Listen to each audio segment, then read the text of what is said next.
Place à Voix publique, l'émission qui vous donne la parole. Ce soir, nous nous intéressons au printemps de l'industrie. Bonsoir Antoine. Bonsoir Dominique. Malgré la crise, les entreprises picardes ont voulu montrer leur savoir-faire ces dernières semaines. Exactement, c'était d'ailleurs l'objectif d'ouvrir les grands sites industriels de notre région. L'objectif donc de ce printemps de l'industrie qui vient de se terminer, une opération organisée alors même que les plans sociaux s'accumulent en Picardie dans le secteur.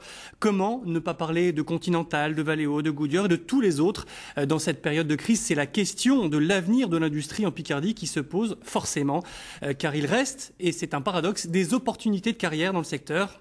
Mais que dire donc à des jeunes pour qu'ils se dirigent vers ce secteur? Pour en parler ce soir, je reçois Max de Roquefeuille, directeur général de Proméo Formation, et puis René Anger, directeur du cabinet de Claude Géverck au Conseil régional de Picardie, qui connaît bien le dossier. Ça se passe tout de suite dans Voix publique.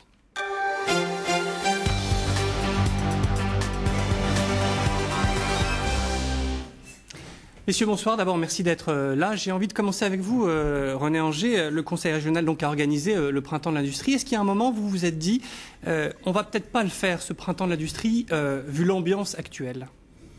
Oui, on peut effectivement se poser la question, mais quand on voit les difficultés que connaissent nos concitoyens, vous avez cité Continental, Goodyear, Valeo, en même temps, nos concitoyens ne se battent pas pour la fin de l'industrie. Ils se battent pour justement sauvegarder leur industrie. Donc, mais c'est les images qu'on va voir, les images de Goodyear, de Continental, de Valeo, est-ce que ça, il y a un moment, ça vous a fait douter en tout cas sur le maintien de cette opération?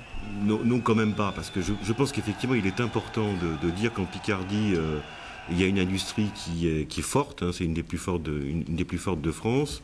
Il y a des situations dramatiques sur certains secteurs industriels, mais je veux dire, c'est pas l'objet de l'émission de parler de Continental ou ce qui justifierait un sujet en soi, mais c'est pas parce qu'il y a des choses qui sont scandaleuses qui se passent sur un site industriel que pour autant ça concerne l'ensemble des sites industriels et a fortiori l'avenir de l'industrie. Je pense que l'industrie est de l'avenir en Picardie comme en France. Mais il y a peut-être des gens qui en ont douté.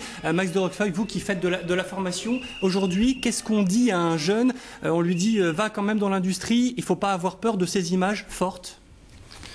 Bien sûr, c'est une situation un peu particulière. D'abord, ce que je tiens à dire, c'est qu'il y a de plus en plus de jeunes, contrairement à ce qu'on pourrait penser, qui s'orientent aujourd'hui vers les métiers de l'industrie. Les situations qu'on vient de voir sont bien évidemment dramatiques. Il y a, parallèlement à ça, des entreprises, de nombreuses PME, PMI, de l'industrie, dans de très nombreux secteurs, la métallurgie, le textile, l'agroalimentaire, la chimie, la cosmétique. Il y a bon nombre d'entreprises aujourd'hui qui sont dans une phase de recrutement et dont on ne parle pas assez. Et aujourd'hui, on constate une chose, c'est que si on regarde chez Proméo les chiffres de 2008, nous avons placé en entreprise près de plus 15% de jeunes dans les entreprises de l'Oise. C'est également le cas de nos collègues des CFAI Picard, dans l'Aisne et de la Somme. Et les portes ouvertes que nous avons réalisées dans le cadre des printemps de l'industrie ont montré une augmentation du nombre de visiteurs, une augmentation du nombre de candidatures vers ces métiers.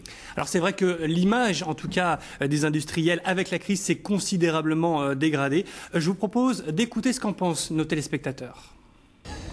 La conjoncture est un peu exceptionnelle, donc j'aurais tendance à dire que l'industrie est un peu en difficulté actuellement. Après, ça dépend certainement des secteurs d'activité. Quand on voit effectivement les problèmes avec l'industrie automobile, les industries classiques, la métallurgie, etc., je pense qu'il y a moins de débouchés dans cette industrie que peut-être dans les nouvelles technologies. Moi je suis en intérim, alors il n'y a que de l'intérim en ce moment et encore il n'y a pas grand-chose. Pas de boulot en ce moment. Ils s'en vont tous, alors toutes les industries, en général c'est l'image qu'on a, les industries, quand elles s'en vont, donc c'est pas forcément positif. Avec tout ce qui se passe, on s'aperçoit aujourd'hui que pas mal de délocalisations sont en train de revenir sur l'effet inverse, donc il y a des choses qui se repasseront en France, oui. Enfin en Europe surtout, oui. Et en France aussi.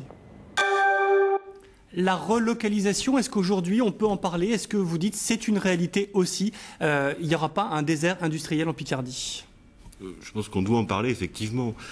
Pour un tas de raisons, on peut penser qu'un certain nombre d'activités vont se relocaliser en France et en Picardie en particulier. Des raisons qui sont liées à la sécurité et au prix d'approvisionnement des matières premières. à la sécurité des routes maritimes. On voit bien qu'il y a un certain nombre d'incidents dans le monde qui montrent que les chaînes d'échange, quelquefois, sont rompues.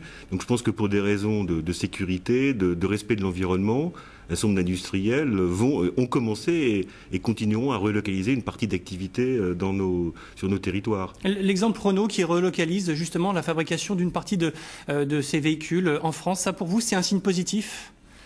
C'est sans doute... ça ne peut être qu'un signe positif. J'espère que ça sera suivi de nombreux autres cas de figure, en particulier en Picardie. Ce que je voudrais dire, c'est que en cette période de crise, c'est aussi l'occasion de regarder les entreprises se restructurer, investir. Les faire évoluer peut-être ? Les faire évoluer vers des nouvelles technologies. C'est aussi l'occasion pour des jeunes ou pour des moins jeunes d'acquérir de nouvelles qualifications professionnelles, de s'orienter vers des nouveaux métiers d'avenir et de rendre aussi l'entreprise plus concurrentielle. Je crois que les entreprises industrielles en Picardie en ont besoin. Alors vous, votre message, c'est de dire aux jeunes, justement, venez nous voir, continuez à venir dans l'industrie. Il y a eu beaucoup de messages sur notre site france3.fr, sur Voie Publique. Je vous propose de découvrir celui de Nicolas dans l'Oise. Il est assez poignant. Je suis en 3e. On me propose un métier lié à l'industrie. Je ne veux pas être licencié après 20 ans de boîte comme mon père, sous prétexte d'une délocalisation. Je ne veux pas imaginer mon avenir dans l'industrie. Je ne veux pas être un Conti. Il va falloir faire beaucoup pour convaincre, manifestement. Je répondrai à Nicolas que peut-être qu'aujourd'hui, les choses ont un peu évolué. Peut-être qu'on ne passera plus 20 ans dans la même entreprise et qu'il faudra aussi s'adapter sur une région, évoluer dans une autre entreprise ou vers d'autres métiers. On parle de plus en plus de la formation tout au long de la vie. C'est bien de ça dont il s'agit. Ça veut dire très concrètement, je pense aux salariés de Continental qui vont se retrouver sans emploi. Ils peuvent venir vous voir, ils vont venir vous voir pour essayer de retrouver une impulsion. Ça, vous pouvez leur proposer en tout cas. Ils viennent déjà nous voir. Je suis sidéré aujourd'hui de voir le nombre de dispositifs qui sont développés par les organisations patronales, par les collectivités territoriales, par le conseil régional, par les services de l'État, pour prendre en charge ces publics, les orienter, les former, avec les financements qui sont développés sont très importants pour pouvoir donner de nouvelles opportunités d'évolution à ces salariés. Ça veut dire qu'il faut déjà penser à l'industrie de l'après-crise ? Oui, bien sûr, mais en même temps, puisqu'on vient d'évoquer Continental, on n'en est pas dans l'acceptation de la fermeture du site et de son activité. Je crois qu'il y a un savoir-faire, il y a une situation qui est due à une mauvaise gestion financière, mais donc il y a effectivement et l'après-crise. L'après-crise, c'est effectivement une industrie qui sera un élément du développement durable. Quand on parle de développement durable, on pense souvent à l'isolation, on pense aux chaudières, etc. C'est des choses qu'on fait, mais il y a toute une nouvelle industrie qui va se mettre en place. Et je pense que il y a des réussites d'ores et déjà. Oui, il y a des choses qui se font. Dans quel secteur, par exemple ? Quels sont les secteurs où l'industrie marche bien en Picardie ? On pense à la cosmétique, par exemple ? Oui, alors il y a les transports. Alors il y a l'automobile, effectivement, connaît des difficultés. Le transport ferroviaire va bien. Parce qu'il y a des commandes importantes, notamment sur les TER dans toutes les régions de France, et que l'activité ferroviaire va bien. Donc comment on passe du secteur automobile vers le ferroviaire ? L'aéronautique, malgré les inquiétudes qu'on a pu avoir à un moment, va plutôt bien aussi. Donc on n'a pas que des difficultés, même si globalement la situation est très difficile. Donc il y a des secteurs qui sont liés au fond au mode de développement de demain, les transports, plutôt des transports collectifs, donc le train, ça marche bien, mais il y a aussi à construire l'automobile du futur. Et on y travaille en Picardie, on y travaille sur les piles végétales, l'Université de Picardie Jules Verne. Ça, c'est l'innovation subventionnée par la Picardie. Max Doreffer, vous me disiez, la cosmétique, ça fait partie encore des secteurs qui marchent ? Oui, la Picardie a la chance d'avoir une activité très très développée, une industrie très développée dans la chimie, en particulier en cosmétique. Il y a Colgate. Beaucoup dans l'Oise, il y a Colgate, il y a Yves Saint Laurent, Givenchy, Chanel. Sont des entreprises pour la plupart se portent bien, avec qui nous travaillons, qui offrent des perspectives d'emploi à des publics intérimaires, à des jeunes en contrat d'apprentissage, en contrat de professionnalisation. Il y aura peut-être de plus en plus de débouchés, puisqu'aujourd'hui d'ailleurs, L'Oréal a annoncé en tout cas qu'il y avait la création d'un centre logistique de 40 000 m² à Rouen. En tout cas, merci Merci beaucoup à tous les deux d'être venus parler de ce sujet difficile, c'était pas évident. Demain, nous changerons complètement de thème. Nous parlerons du cœur et du sport. On vous posera la question, le sport est-il l'allié de votre cœur? Il y a 150 000 décès par an par des maladies cardiovasculaires. Nous recevrons Christian Salé, qui est cardiologue, qui viendra nous expliquer en quoi le sport nous aide à améliorer justement les performances de notre cœur. Vous nous appelez au 03 22 69 23 23. Merci beaucoup de votre fidélité. Tout de suite, c'est votre journal régional. Merci beaucoup.